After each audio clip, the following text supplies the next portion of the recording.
ধনতেরাসের দিন কি কি কিনতে হবে আসুন জেনে নিচ্ছি।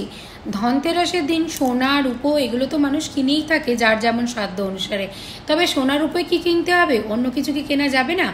অবশ্যই আরও অনেক জিনিস আছে যেগুলো কিনলে খুবই ভালো হবে, বরঞ্চ সোনার উপর থেকেও অনেক বেশি ভালো হবে। মা লক্ষ্মীর বাড়িতে আগমন আসবে।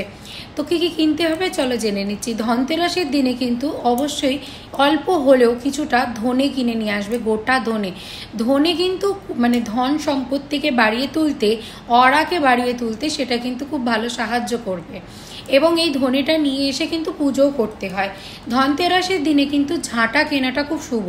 ঝাঁটা কিন্তু আমাদের ঘর থেকে শুধু ময়লা দূর করে তা কিন্তু নয়, এটা একটি লক্ষ্মীর প্রতীক। অশুভ শক্তিকে দূর করতে, শুভ শক্তিকে আনতে কিন্তু খুব সাহায্য করে। তাই এই দিন একটি ভালো ঝাঁটা কিন্তু কিনে আনবে।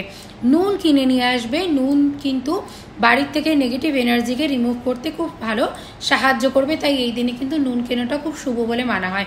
ধনতেরাসের দিনে কিন্তু মহালক্ষ্মী রূপে মা লক্ষ্মীর পুজো করা হয়, ঠিক আছে। এবং এই দিনে কুবেরও পুজো করা হয় এবং ধন দেবতা যে রয়েছে তারও কিন্তু পুজো করা হচ্ছে এই দিনে।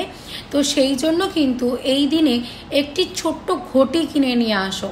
সেই ঘটিটা পিতলের হতে পারে বা রূপোর ঘটি হতে পারে, তোমার যেরকম মনে হয়, ঠিক আছে। মাটির ঘটি হতে পারে, কোনো সমস্যা নেই।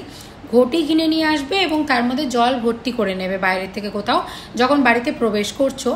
মেয়েরা যদি ঘটি নিয়ে প্রবেশ করছো তাহলে বাবা মানে এগিয়ে দিয়ে তারপরে ঘরে প্রবেশ করবে।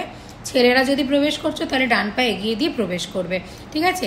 এই জিনিসগুলো অবশ্যই যদি ধনতেরাসের দিন কিনতে পারো তাহলে তোমাদের বাড়িতে সুখ শান্তি সমৃদ্ধি, অর্থনৈতিক উন্নতি, ধন সম্পত্তি উন্নতি কিন্তু অবশ্যই হবে এবং মহালক্ষ্মীর কৃপা লাভ করতে পারবে। তো এই ভিডিওটা কেমন লাগলো অবশ্যই সবার সাথে শেয়ার করে দিও।